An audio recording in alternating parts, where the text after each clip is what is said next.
Estamos de volta e agora vamos falar sobre o fenômeno climático que atingiu Xanxerê na segunda-feira.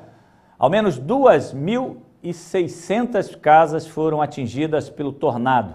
Mais de 1.000 pessoas ficaram desabrigadas, 120 ficaram feridas e 2 morreram.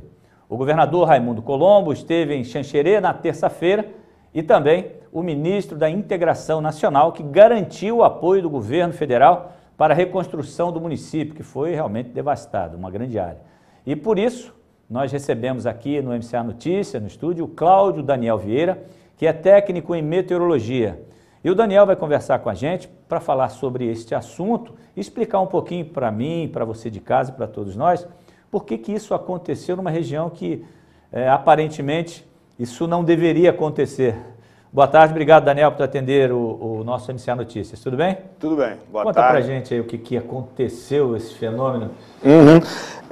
Tava uma frente fria passando aqui em Santa Catarina e o choque térmico, né, a atmosfera superior estava mais fria e a superfície mais quente. Houve então a formação de uma nuvem CB, um cumulonimbus. Essa nuvem é a nuvem das mais perigosas para a aviação civil, é a única nuvem que dá raio, trovoada. E conforme ela foi passando e foi crescendo e crescendo e se tornando uma nuvem muito grande, aconteceu o tornado. O tornado é como se fosse um furacão, uma bomba d'água bem maior e tudo em volta ali está sendo canalizado, aquele vento todo está sendo canalizado para o interior, e quanto maior, mais força para aquele interior e ele vai subindo. Então, aconteceu isso ali. Inclusive, né? A gente está passando, você está falando, a gente está mostrando algumas imagens de pessoas que pegaram essas imagens durante a passagem desse tornado. Agora, é comum isso acontecer em qualquer região do estado de Santa Catarina, ou isso é um fenômeno que pode ser previsto, Daniel? Olha, o tornado é uma coisa que acontece, ele pode acontecer em qualquer lugar, né? A gente vê tornados pequenininhos, as trombas d'água na praia, e até os muito grandes que acontecem nos Estados Unidos, que a gente vê bem acontecer lá, né? Ele tem uma escala de 0 a 8, 9, esse daí foi um de escala 2, com ventos mais de 200 km por hora. Ele pode ocorrer em qualquer lugar, né? Mas foi uma coisa atípica. Ele tem que juntar vários fatores climáticos juntos, quando acontecem todos esses, aí tem um tornado mais forte. Existe a possibilidade de acontecer em qualquer região, desde que haja essa combinação de fatores climáticos. Se isso não ocorrer, né, é por isso que não acontece com tanta frequência, seria isso, né? Agora, então, quer dizer, essa corrente que veio do mar foi que gerou isso tudo lá em cima, foi isso?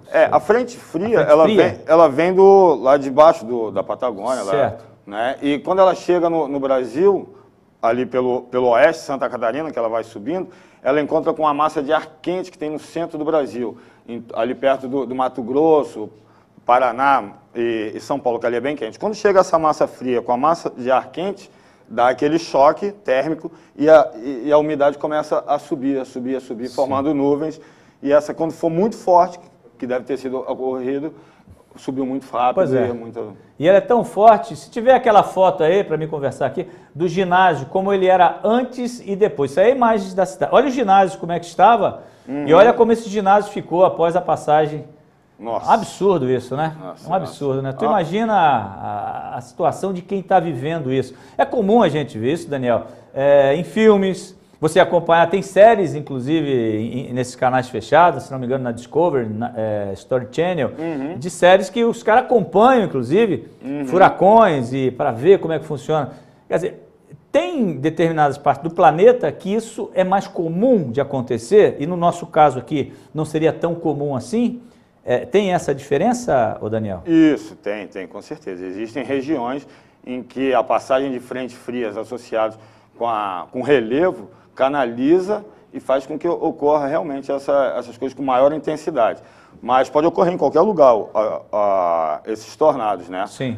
E aqui em Santa Catarina, pelo jeito, se continuar esse aumento da temperatura e a ocorrência de fatores, aqui vai se intensificar essa ocorrência, porque nós também fazemos parte do canal que passa a frente fria. Ela sempre passa por cima da gente, então isso pode ocorrer várias vezes e cada vez maior aqui no nosso Independente estado. da região. Independente da região. De Santa Litorânea Catarina. também. Litorânea também. Você me falou de Pissarras, que aconteceu um fenômeno recentemente, é isso? Em Pissarras, há um ano atrás, não, acho que não chega um ano atrás, houve uma tromba d'água, que é como se fosse um tornado, ele pequenininho dentro d'água, e não trouxe estrago, né? Sim. Agora, nesse daí, com 200 quilômetros de vento, é para destruir tudo. É. E ele é como se fosse uma tromba, né? E por onde ele está passando, ele está destruindo tudo. Em volta, é impressionante, que ele faz o rastro, em volta as coisas quase que não Sim. acontece nada, mas ali, por onde ele passou, destrói tudo. E tecnicamente falando, nós tivemos aquele caso do Catarina, que veio do mar e pegou aquela região sul do estado, com esse agora. Tecnicamente falando, qual é a diferença de um para o outro, se não existe diferença? A diferença maior é de tamanho, eles são fenômenos que também são fenômenos parecidos por envolver uma grande velocidade de vento, convergindo para um mesmo lugar, só que o tornado ele acontece de uma nuvem só, né? Vem uma nuvem CB, um negócio grande, ele é localizado. O Catarina é um furacão e ele é um sistema muito maior, então ele é associado à frente fria que se formou ali. Então a escala é de 100, 200 quilômetros, enquanto um tornado não dá 100 metros. Nesse daí pequenininho, né? Esse pequenininho, né? Quer dizer, outras cidades também, próximo de Xanxerê, também passaram por esse problema. Foi o deslocamento dele, aí ele vai chegando em intensidade menor, ou ele se mantém numa constante, por um determinado... Qual a distância que ele percorre? Vai depender justamente do tamanho da nuvem, né? Uma nuvem grande vai formar ele maior e ele tem uma vida útil, né? Ele nasce, fica mais forte e ele vai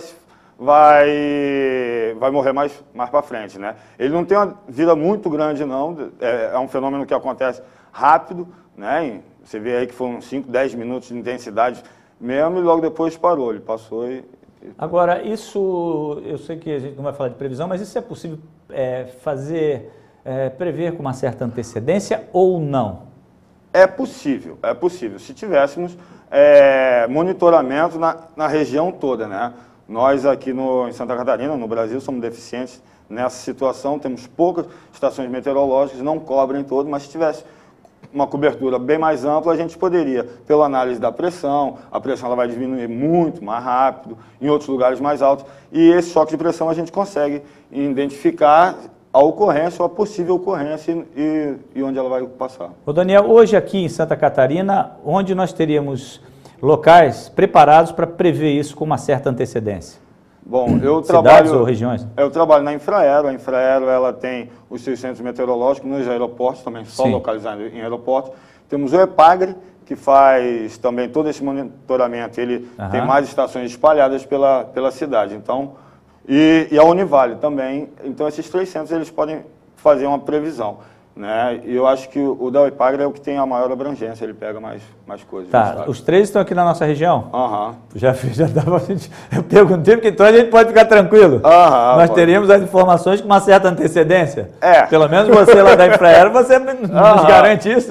Ali no nosso aeroporto a gente está bem seguro, temos bastante equipamento, a gente faz um monitoramento da nossa região aqui 24 horas por dia, então a gente tem uma antecedência aí, pelo menos uma meia hora. Uma meia hora, né? Para avisar os aviões, dá para desviar os aviões. Menor malha, né? Pelo menos isso. Bom, mas de qualquer forma, a gente tendo essa informação, isso facilita, inclusive, para que a Defesa Civil se mobilize, né? Se ela chega com antecedência. Com certeza. E existe esse contato do pessoal da Defesa Civil, das cidades próximas aqui com vocês, para ter informação? Ou vocês fazem essa ponte, quando pinta alguma coisa assim por perto, não? Não, a Infraero, ela trabalha basicamente com a meteorologia aeronáutica, né? Voltado para aviões. A gente não tem isso. Lógico que quem pedir informações, os órgãos pedindo informações para a gente vai disponibilizar. Não só a Infraero, como a FAB também, né? Então, mas a Defesa Civil está muito mais ligada com outros órgãos do Estado e ela também tem seus meteorologistas, também tem como monitorar essas coisas, né? E hoje em dia a internet ela disponibiliza para todo mundo, quem quiser monitorar de casa, uma pessoa comum, pode ter alguns sites e vai monitorando e vai, de repente, vendo. No caso, o da Infraero é disponível para quem a Infraero, acessa? Não. Esse é de vocês, é interno, justamente para cuidar da segurança aérea, né? Mas tem o CPTEC, tem o INPE, que ele gera as imagens, satélites e distribui para todo mundo, para todas as áreas. E lá é aberto, quem quiser né? Tem alguns cursos para se aprofundar também na situação. Pô, que bom. Daniel, quero te agradecer. Muito obrigado por estar aqui com a gente, trazendo essas informações, esclarecimentos. Porque às vezes a gente fica acompanhando, sabe, Daniel, essa situação, a gente vê à distância. Como eu falei, a gente costuma ver muito situações como essa fora do Brasil. Quando você começa a ver isso acontecendo no Brasil, e pior, no estado em que você está e próximo, a preocupação aumenta, né? Então é importante para que as pessoas tenham esse tipo de esclarecimento, né, Daniel? E foi muito bom tê-lo aqui, trazendo essas informações. Muito obrigado pela gentileza de deslocar até aqui, tá bom? Muito obrigado a vocês, tenham um bom dia aí para todos. Tá certo.